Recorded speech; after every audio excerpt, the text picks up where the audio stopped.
आपकी short term trading में ना प्रॉफिटेबल ट्रेडिंग अगर आप करना चाहते हो तो मैं अक्सर एक बात कहता हूँ कि 20% इंग्रेडिएंट आपकी मेथोडोलॉजी यानी कि इस मेथड के ऊपर आप शॉर्ट टर्म ट्रेडिंग कर रहे हो, technical analysis, fundamental analysis, price action strategies और आपके मनी मैनेजमेंट स्किल्स, ये 20% एलिमेंट है सक्सेसफुल ट्रेडिंग, प्रॉफिटेबल ट्रेडिंग का। 80% comes to your emotional discipline. अब सबसे बड़ा सवाल ये होता है ट्रेडर्स का कि भाई हम इमोशनल डिसिप्लिन को किस तरह से अपने अंदर डेवलप करें। तो आज की इस छोटी सी वीडियो के अंदर सिर्फ बातें करके नहीं बल्कि प्रैक्टिकली स्क्रीन शेयर करके डिफरेंट मार्केट्स के प्राइस चार्ट्स पे लगा के कुछ प्रैक्टिकल एग्जांपल्स के साथ मैं कोशिश करूंगा कि आपको इमोशनली डिसिप्लिन्ड किया जाए। यानी आपको ये वीडियो, ये बातें, ये एग्जांपल्स जो थोड़ी देर में मैं आपको दूंगा, आपको ये इमोशनल कंट्रोल अपने अंदर डेवलप करने में ये चीज़ें हेल्प करें, मदद करें। अपनी स्क्रीन पे एक सवाल भी देख रहे हो, भाई पूछ रहे हैं please create a detailed video on how to control trading emotions and how to trust high probability setups. The video should explain practical steps, mindset, strategies and clear examples so traders can follow and improve their discipline. तो बिल्कुल ऐसे ही करेंगे। थोड़ी देर में मैं screen share कर रहा हूँ कुछ रीसेंट ट्रेड्स हैं और उन ट्रेड्स को रेफरेंस और एग्जाम्पल बना के मैं बताऊंगा कि वो बंदा जो इमोशनली डिसिप्लिन था किस तरीके से उसने इन ट्रेड्स में से पैसे बनाए और क्या किया उसने कि जिसकी वजह से इन सक्सेसफुल सिग्नल्स से ठीक ठाक पैसे बनाए। और वो बंदा कि जो इमोशनली डिसिप्लिन्ड नहीं था, कैसे उसने अच्छे खासे सिग्नल्स में से भी पैसे नहीं बनाए। सिग्नल्स यानी सिग्नल से मेरा मुराद ये नहीं कि मैंने सिग्नल दिया या फलाने दिया। सिग्नल वो जो प्राइस चार्ट के ऊपर सेटअप सिग्नल आया, ऑब्वियसली हम प्राइस एक्शन ट्रेडिंग करते हैं तो प्राइस एक्शन सेटअप सिग्नल्स जब प्राइस चार्ट पे आते हैं तो उनको हम सिग्नल्स ही कहते हैं। तो एंड तक वीडियो देखियो, बहुत इंपॉर्टेंट है। और आप जानते हो, जो लोग मुझे रेगुलर फॉलो करते हैं, कि थ्रू आउट द वीक जिन मार्केट्स में आप लोग एक्टिवली शॉर्ट टर्म ट्रेडिंग कर रहे होते हो, डिफरेंट मार्केट्स के प्राइस चार्ट्स पर जाकर रियल टाइम मार्केट अपडेट्स आपको मैं दे रहा होता हूँ, वीकली एनालिसिस आपके लिए लेके आता हूँ, बिगिनर लेवल पे ट्रेडिंग कॉन्सेप्ट, स्ट्रैटेजीज आपको सिखा समझा रहा होता हूँ। और वीकेंड मैंने रखा हुआ है स्पेसिफिकली ट्रेडिंग माइंडसेट के ऊपर बात करने के लिए, कि जो ऑब्वियसली आपका राइट माइंडसेट आपकी सक्सेसफुल प्रॉफिटेबल ट्रेडिंग में 80% इंग्रेडिएंट है। अब इससे पहले कि मैं प्राइस चार्ट के ऊपर आपको ले जाके वो एग्जांपल्स आपको मैं समझाऊं, इट्स वेरी इंपॉर्टेंट कि चंद बातें आप पहले समझ लो। सबसे पहली बात तो ये है कि एक चीज़ आप ट्राई कर लेना कि हर वो ट्रेडर जो रियलिस्टिक टारगेट रख के ट्रेडिंग करता है ना, वो ऑटोमेटिकली क्या होता है कि वो इमोशनली डिसिप्लिन हो जाता है। यानी इमोशनल डिसिप्लिन और इमोशनल डिसिप्लिन का होना और एक बंदा जो कि इमोशनली इमेच्योर है ट्रेडिंग में, उसमें जो चीज़ डिफरेंस क्रिएट करती है ना, वो सिर्फ और सिर्फ रियलिस्टिक टारगेट्स है। यानी अगर आप रियलिस्टिक टारगेट्स रख के अपने ट्रेड अकाउंट को मैनेज कर रहे हो ना, तो ऑटोमेटिक, बिकॉज होगा क्या, सबसे पहले आपने ये समझना है कि रियलिस्टिक टारगेट है क्या। अब आप उन लोगों को रिटेल सेक्टर के अंदर स्टडी करते हो कि जो दहाइयों से ट्रेडिंग मार्केट्स में पैसे बना रहे हैं। अब तो इस टाइम सोशल मीडिया का दौर है, आपको वो लोग मिल जाते हैं, वो लोग, उन पे किताबें, उनके इंटरव्यूज़, हर चीज़ अवेलेबल है।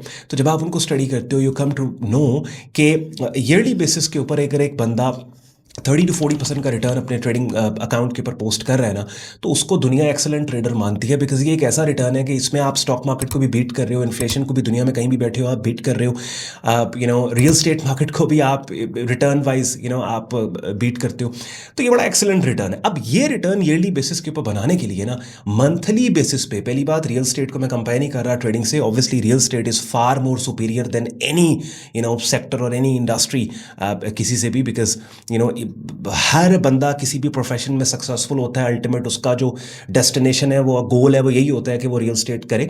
वो मैंने रिटर्न के पर्सपेक्टिव से एक बात की है कि भाई 40%, 50%, 30% का रिटर्न अगर किसी चीज़ से आपको ईयरली बेसिस पे मिल रहा है, बड़ा अच्छा रिटर्न है ये। अच्छा, अब होता बेसिकली क्या है कि ये रिटर्न बनाने के लिए जब इसको ब्रेक डाउन आप मंथली बेसिस पे करते हो, लिटरली 2.53, 3.5% का रिटर्न, 3% या 4% का रिटर्न मंथली बेसिस पे उठाने के लिए आपको आपके ट्रेड अकाउंट के 1% से ऊपर किसी एक ट्रेड में रिस्क करना ही नहीं है। और ये बात आप ट्राई कर लो कि अपने ट्रेड अकाउंट के 1% हर ट्रेड पे रिस्क देने लग जाओ, ऑटोमेटिकली इमोशनल कंट्रोल आपके अंदर आ जाए, कभी पैनिक ही नहीं होगी आप। अब कुछ चीज़ें स्क्रीन शेयर करके भी मैंने आपको दिखानी है, उन पे मैं आपको लेके जा रहा हूँ। 2 रिसेंट ट्रेड्स थी, एक गोल्ड मार्केट की और एक बिटकॉइन मार्केट की। और इन दोनों ट्रेड्स के अंदर एक बड़ी ज़बरदस्त चीज़ है कि हर वो बंदा कि जिसने, ये अपनी स्क्रीन पर अब आप लोग गोल्ड मार्केट का डेली चार्ट टाइम फ्रेम देख रहे हैं, हर वो बंदा जिसने इन दोनों ट्रेड्स में ट्रेड्स लेने के बाद कुछ नहीं किया और इमोशनली वो बंदा डिसिप्लिन्ड रहा, उस बंदे ने पैसे बनाए। गोल्ड मार्केट के आपको 4 आवरली चार्ट टाइम फ्रेम पे लेके जा रहा हूँ। अब गोल्ड मार्केट के 4 आवरली चार्ट टाइम फ्रेम पे यहाँ पे एक बड़ी ज़बरदस्त ट्रेड थी गोल्ड की। ये देखें, ये एक स्विंग रेजिस्टेंस, और मार्केट ने जब इस स्विंग रेजिस्टेंस को अपसाइड के ऊपर ब्रेक किया लेट नवंबर, डाउन साइड के ऊपर ये 3 कैंडल फॉर्मेशन और ये bullish pin bar signal 4 hourly chart पे 25 नवंबर को ये बना था। ये एक बाइंग सेटअप सिग्नल था। अब इस पर्टिकुलर बाइंग सेटअप सिग्नल को जिस बंदे ने रिट्रेसमेंट एंट्री पे ट्रेड किया, यहाँ पे उसका इस बुलिश पिन बार के 50% रिट्रेसमेंट रेंज में उसकी बाय लिमिट थी, नीचे उसका स्टॉप लॉस था। एंट्री और स्टॉप में जितना फासला आप देखो ऑल द वे तकरीबन 4 गुना 1:4 की ये ट्रेड बनी थी। लेकिन मार्केट के उस बंदे की एंट्री को फिल करने के बाद टेक प्रॉफिट तक जाने के रास्ते में ऐसा प्राइस एक्शन डेवलप हुआ है जो क्लू दे रहा था बार बार कि भाई मार्केट तेरा स्टॉप लॉस हिट करने वाली है। और सोने पे सुहागा उस नए ट्रेडर का कि जिसने 4 आवरली चार्ट टाइम फ्रेम पे ली गई ट्रेड को आवरली चार्ट और 15 मिनट चार्ट और 30 मिनट के चार्ट पे मैनेज करना स्टार्ट किया।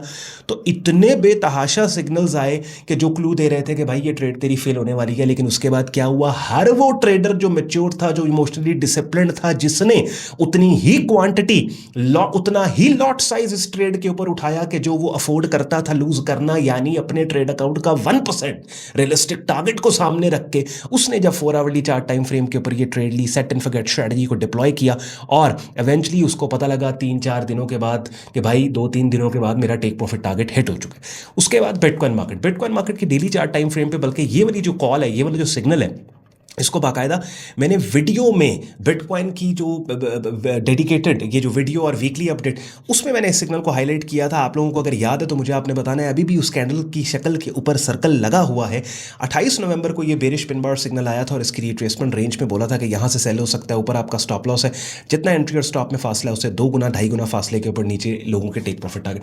तो ये जो अभी 2 एग्जाम्पल्स मैंने आपको दिखाई हैं प्राइस चार्ट के ऊपर, आप लोगों ने देखी हैं, ये 2 एग्जाम्पल्स में रीसेंट 2 सेटअप्स थे कि जिन सेटअप्स को लेने के बाद कुछ ना करने वालों ने पैसे बनाए। और एक ही तरीका है कि आप ट्रेड लेने के बाद कुछ ना करो, यानी ट्रेड को अपना काम करने दो।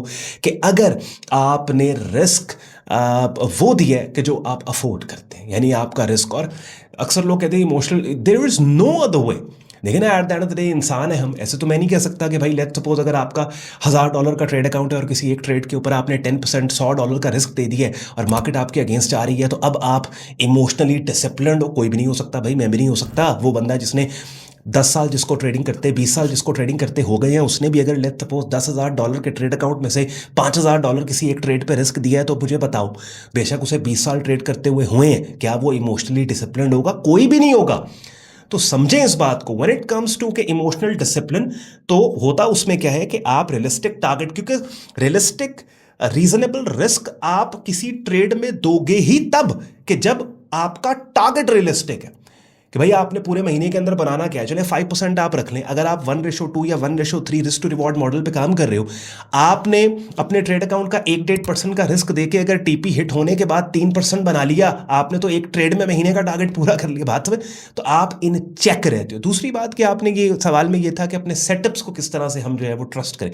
इसमें भी वही बात आती है, अगर आपका रिस्क इन चेक है, टारगेट रियलिस्टिक होने की वजह से, अगर हर ट्रेड पे रिस्क आपका अच्छा है, तो जो सेटअप आपने मास्टर किया है, जैसे मिसाल के तौर पे आपने प्राइस सेक्शन में पिन बार्स को या इनसाइड बार्स को ब्रेकआउट ट्रेडिंग आप करते हो, या पुल बैक के ऊपर आप reversal setup signals, pin bar, tilt bar, आप उस पर ऑटोमेटिकली ट्रस्ट कर जाओगे। तो सारी बात इस चीज़ पे आती है कि गेट रिच क्विक स्कीम से निकल के जब आप रियलिस्टिक टर्म्स के ऊपर, सही प्रिंसिपल्स के ऊपर ट्रेडिंग कर रहे हो और सही तरीके से ट्रेडिंग को अप्रोच कर रहे हो, देख रहे हो, तो then you won't have these issues and these problems कि भाई आप सेटअप पे ट्रस्ट कैसे, क्योंकि अगर रिस्क एक ट्रेड में ज्यादा है तो जितना भी अच्छा सेटअप हो उस पर आपको ट्रस्ट ही नहीं होना। ठीक है, आप मैनुअल इंटरफेयर करोगे। आई होप आपको मजा आया होगा। छोटी सी वीडियो 8-9 मिनट के अंदर आई ट्राइड कि मैं ज्यादा से ज्यादा टू द पॉइंट बात करके समराइज करूं, क्योंकि ये बातें वो हैं यार जिनके ऊपर घंटों बात हो सकती है, जिनके ऊपर पूरी पूरी क्लासेस आपको चाहिए, पूरी पूरी काउंसलिंग मेंटोरशिप आपको चाहिए। उसका भी वीडियो के डिस्क्रिप्शन में हमारी वेबसाइट sayyadon.com दी हुई है। अगर आप डायरेक्ट मेंटोरशिप लेना चाहते हैं और हमारा ट्रेडिंग कोर्स करना चाहते हैं, वाइब्रेंट ट्रेडिंग कम्युनिटी का हिस्सा बनना चाहते हो, sayyadon.com वेबसाइट हमारी, जिसके ऊपर हमारी प्रीमियम कम्युनिटी का कंप्लीट ज्वाइनिंग प्रोसेस दिया हुआ है। ख्याल रखें अपना, शुक्रगुजार हो आपने वक्त निकाला वीडियो देखने के लिए। वीकेंड अपना एंजॉय करें। इजाजत दें, बाय बाय।